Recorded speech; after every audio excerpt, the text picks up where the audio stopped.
Aujourd'hui, on va complètement changer de point de vue par rapport à d'habitude sur cette chaîne. On va parler un peu de ce qui nous tire vers la joie de dedans ton cœur.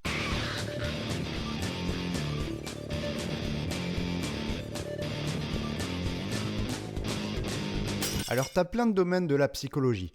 Tu as la psy du travail, la psy sociale, la psy cognitive, la psy différentielle. Et ici sur la chaîne, on fait surtout de la psychoclinique et de la psychopathologie avec toutes les maladies, un peu de neuropsy et de la psy du développement avec les gamins. Et là, pour le début de la nouvelle année, j'avais envie de changer complètement d'angle pour cette vidéo. Alors, on va parler de psychologie positive. Alors je préviens direct, ça sera une brève intro, mais si ça nous ouvre la porte de certains sujets qui vous intéressent, on aura l'occasion d'en reparler. Donc la psychopositive, elle s'intéresse à ce qui va te tirer vers le haut, aux facteurs qui vont te rendre heureux et équilibré, qui vont augmenter ta résilience et qui vont te faire te remettre des immeubles que tu prends dans la gueule dans la course de la vie. Bon, tu vas me dire que ça fait des milliers d'années qu'on fait ça avec les philosophes, les religions et même les psychologues l'ont déjà fait avec l'humanisme. Mais la particularité de la psychopositive, c'est qu'elle va aborder le problème avec la méthode scientifique, ce qui convient bien mieux à la ligne éditoriale de la chaîne. Méthode scientifique qui, je te le rappelle rapidement et simplistement, consiste à penser quelque chose, mettre en place une expérience pour vérifier si on a raison et avancer dans sa réflexion en fonction du résultat. Donc pour introduire la psy positive, je vais donc te parler de son intérêt, de ce qu'elle n'est pas et de quels résultats on a déjà aujourd'hui. Comme je suis très utilitariste, je vais d'abord te dire en quoi c'est génial, parce que ouais, on pourrait se dire, bah oui, étudier les gens heureux, on s'en fout puisqu'ils sont heureux, donc on s'en fout d'eux. Mais en fait, c'est super utile. D'une part, parce que ne rien avoir qui te tire vers le haut, c'est un problème en soi. Tu peux très bien n'avoir aucune pathologie, aucun souci objectif, une vie plate ou nette. Sauf que si t'as pas de facteurs qui te permettent d'avancer, c'est la porte ouverte à plein de problèmes psy, dont la dépression. Donc la psychopositive, ça sert dans la prévention des problèmes, pour connaître les choses que tu pourrais développer dans ta vie pour survivre un peu plus longtemps. Deuxièmement, c'est super aidant pour te motiver dans la vie. On va prendre 2 patients anxieux sociaux. Ils restent cloîtrés les deux chez eux. T'en as un qui sait pas trop où il va dans la vie, l'autre il sait très bien qu'il serait heureux avec une famille et une vie sociale. Il est clair que le deuxième va faire les exercices de thérapie beaucoup plus facilement parce qu'il connaît les bénéfices que ça va lui apporter et à quel point sa maladie lui pourrit la vie. Donc c'est important de voir qu'on ne soigne pas forcément pour se soigner, mais parce que la maladie nous empêche de nous réaliser. Et c'est bien de savoir pourquoi tu soignes un patient des fois. Et enfin, c'est bien de connaître ce qui te tire vers le haut, car ça permet de contrebalancer les effets de ce qui te tire vers le bas. C'est con à dire, mais si des facteurs t'empêchent de couler, tu coules moins.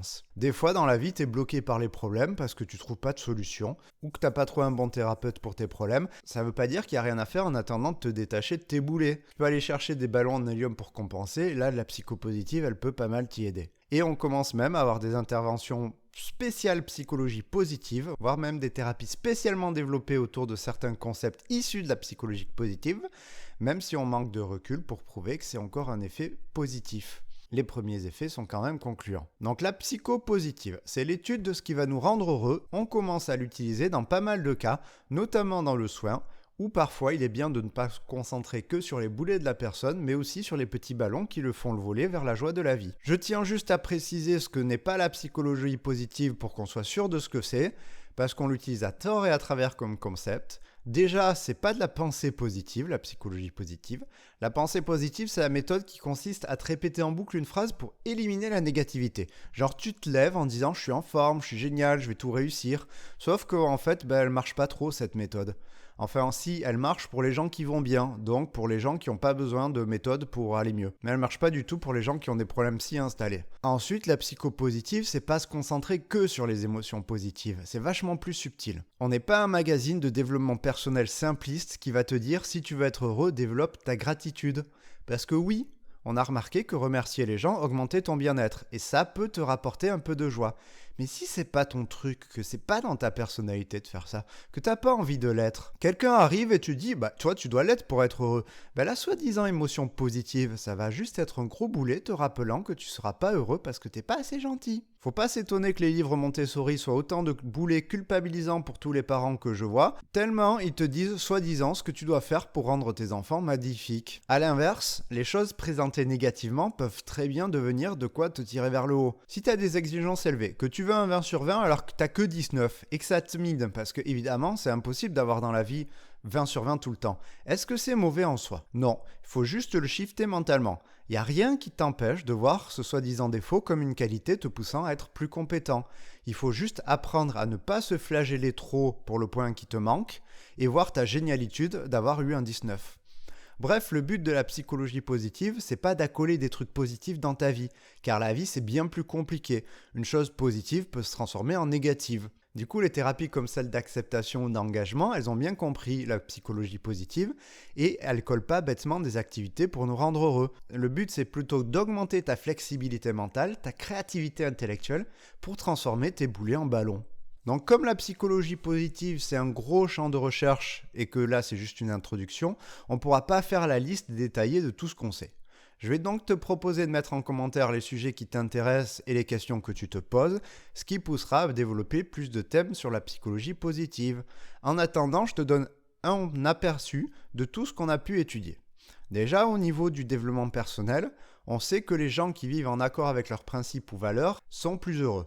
D'où les conflits de valeurs au travail, où il sera difficile pour un aide-soignant sensible aux soins de travailler dans un établissement dont la priorité est le budget. Ça va demander un ajustement compliqué. Ou la difficulté d'un étudiant de se retrouver dans une voie de merde que ses parents ont choisi pour lui. On sait aussi que la façon dont tu définis et les rôles que tu prends dans la vie influencent ton bien-être. On remarque que plus tu as de rôles, plus tu as de chances de te sentir bien, car cela augmente ton estime de soi déjà, de supporter pas mal de choses, mais qu'en plus ça augmente ta flexibilité.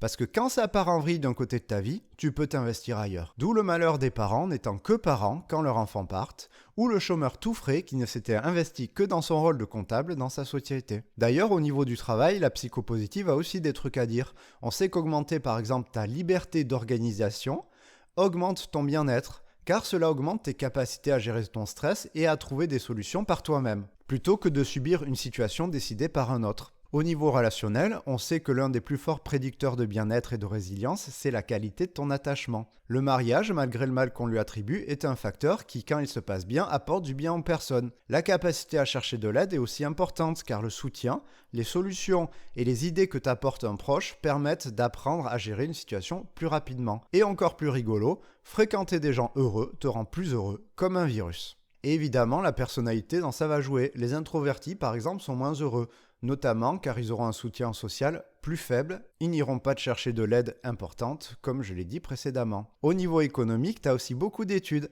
et ce qu'on remarque est hyper intéressant. Et on peut répondre à la question qui tue, est-ce que l'argent rend heureux? Eh bien ouais, jusqu'à un certain point, dont la mesure varie selon les études. En gros, si t'es pauvre, l'argent va t'aider à te sentir mieux, parce que c'est quand même vachement stressant de pas savoir si tu vas pouvoir bouffer le mois d'après. Mais si t'as une vie déjà confortable, gagner plus ne servira à rien.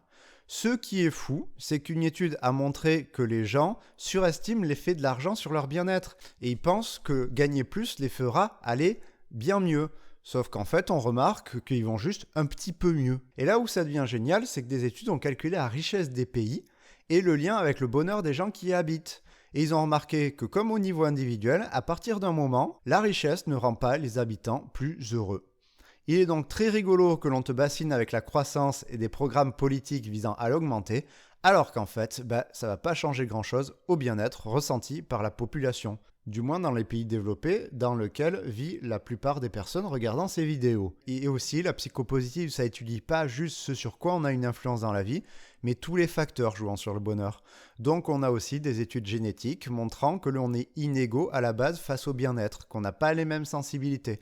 Certains sont plus ouverts aux troubles anxieux, et d'autres, on sait que le programme génétique les insensibilise à la dépression. Donc maintenant, tu sais qu'il y a une partie de la psychologie qui s'intéresse à ce qui te rend heureux, et ça peut être très utile. Donc si tu as envie que je développe plus le sujet, tu peux poser tes questions dans les commentaires ou proposer des sujets différents pour que je fasse des vidéos sur ce sujet. Et en attendant, si tu découvres ma chaîne avec cette vidéo, tu peux taper aussi toutes les vidéos qui parlent de ce qui te tire vers le bas dans le lien qu'il va se retrouver vers un peu par ici, je ne sais pas où. Voilà, joie et bonne humeur dans ta vie.